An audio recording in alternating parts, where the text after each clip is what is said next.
ریاضی اور اس کے علاوہ علم طب بھی حاصل کیا۔ ظاہری علم حاصل کرنے کے بعد آپ کشمیر، کربلا، بغداد، مصر وغیرہ کی سیر کرتے رہے اور وہاں سے مکہ اور مدینہ تشریف لے گئے اور حج ادا کیا۔ تقریباً 25 برس کی عمر میں واپس اپنے تشریف لائے۔ آپ نے حضرت حیات المین کے ہاتھ پر بیعت کی، جن کا سلسلہ مبارک حضرت شیخ عبدالقادر جیلانی رحمۃ اللہ علیہ سے ملتا تھا۔ آپ نے سب سے پہلے چور پور میں قیام کیا، جو بعد میں نور پور شاہ کے نام سے مشہور ہوا، جہاں آپ نے دین کے لیے درس گاہیں بنوائیں اور خود بھی درس قرآن دیتے، اور آپ کی شہرت سن کر دور دور سے لوگ آپ کے درس میں شرکت کے لیے آیا کرتے تھے۔ محترم ناظرین، جب کسی ملک کی انفرادی اخلاقی نظام کی اصلاح نہیں ہوتی تو اس قوم کی زندگی کی اصلاح ناممکن ہی نہیں بلکہ مشکل ترین بھی ہو جاتی ہے۔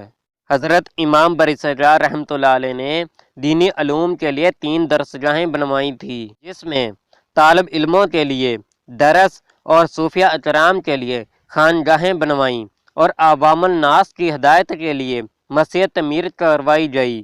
حضرت امام بری سرکار رحمۃ اللہ علیہ نے انہی اداروں سے دین حق کی تبلیغ پورے زور و شور سے کی اور ایک جگہ بیٹھ کر بھی تبلیغ کا کام کیا، بلکہ علاقے میں پھر کر اسلام کی روشنی کو پھیلایا۔ محترم ناظرین، کہا جاتا ہے کہ ایک دن آپ چور پور کے جنگل میں ششم کے خشک درخت کے نیچے بیٹھے تھے۔ ہندوؤں کا قافلہ وہاں پہنچا۔ آپ نے ہندوؤں سے پوچھا کہ تم اتنا ساز و سامان اٹھا کر کہاں جا رہے ہو؟ ان میں سے ایک نے جواب دیا کہ ہم گنگا اور جمنا سنگم پر اشنان کر کے اپنے پاپ صاف کریں گے۔ آپ نے فرمایا، گناہ نہانے سے صاف نہیں ہوتے، نیکوکاری اور عبادت الہی سے ہی صاف ہوتے ہیں۔ اور ہندوؤں نے آپ کی باتوں کا مذاق اڑایا، اور ایک ہندو بولا، اگر عبادت الہی ہی سے انسان خدا کے نزدیک ہو سکتا ہے تو آپ کئی برسوں سے اس ششم کے خشک درخت کے نیچے عبادت کر رہے ہیں، پر خدا نے آپ پر رحم نہیں کیا، ورنہ اس درخت کو ہرا بھرا کر کے آپ کے سر پر سائے کا انتظام کر دیتا۔ ہندوؤں کی ان باتوں پر آپ مسکرائے اور فرمایا، میرے خدا کے لیے کوئی بڑی بات نہیں ہے، ہم مسلمان اس کی ذات پر بڑا توکل کرتے ہیں اور بڑا غفور الرحیم ہے، اگر وہ چاہے تو اس درخت کو فوراً ہرا بھرا کر دے، کیونکہ وہ ہر چیز پر قادر ہے۔ اور یہ کہہ کر آیت کریمہ پڑھی اور دعا کے لیے ہاتھ اٹھائے، اور اللہ تعالیٰ نے آپ کی دعا قبول فرمائی اور ششم کا خشک درخت فوراً ہرا بھرا ہو گیا، اس کی شاخیں بڑھ گئی، اور ہندوؤں کا پورا قافلہ یہ دیکھ کر حیران رہ گیا۔ انہوں نے آپ کے دست مبارک پر فوراً اسلام قبول کر لیا۔ محترم ناظرین، کیا آپ کو پتہ ہے کہ آپ کو امام بڑی سرکار کیوں کہا جاتا ہے؟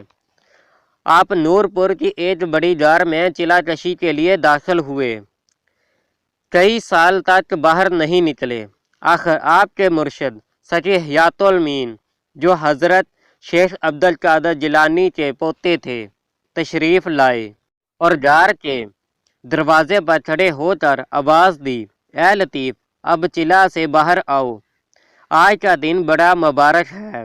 شاہ عبداللطیف نے غار کے اندر سے جواب دیا، خیر مبارک یا حضرت۔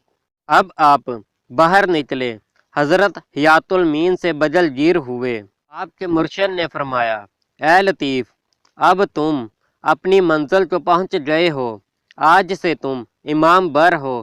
اس وجہ سے حضرت شاہ عبداللطیف کو بڑی امام کا لقب حاصل ہوا۔ محترم ناظرین، آپ نے ضلع ہزارہ کے ایک معزز خاندان کے سردار سید نور محمد کی صاحبزادی بی بی دامن خاتون سے شادی کی، اور اللہ تعالیٰ نے آپ کو ایک بیٹی عطا کی جو کچھ عرصہ کے بعد فوت ہو گئی تھی، اور کچھ عرصہ کے بعد آپ کی اہلیہ بھی فوت ہو گئی۔ آپ نے دوسری شادی نہ کی اور بچایا کی زندگی اللہ تعالیٰ کی عبادت میں گزار دی۔ آپ کی وجہ سے آپ کے علاقے میں دین اسلام پھیلا۔ محترم ناظرین، اولیاء کے سردار شاہ عبداللطیف المعروف امام بری سرکار نے سن 1117 میں وفات پائی۔ آپ کو نور پور شاہ میں سپرد خاک کیا گیا، جہاں بعد میں آپ کا مزار تعمیر کیا گیا۔ یہ مزار نور پور شاہ اسلام آباد میں آج زیارت گاہ کے لیے خاص و عام ہے۔ محترم ناظرین، اگر آپ کو میری ویڈیو پسند آئی ہو تو میری ویڈیو کو لائک کریں اور اپنے دوستوں کے ساتھ شیئر کریں۔ تو اپنے دوست رحمت علی کو اجازت دیں۔ اللہ حافظ۔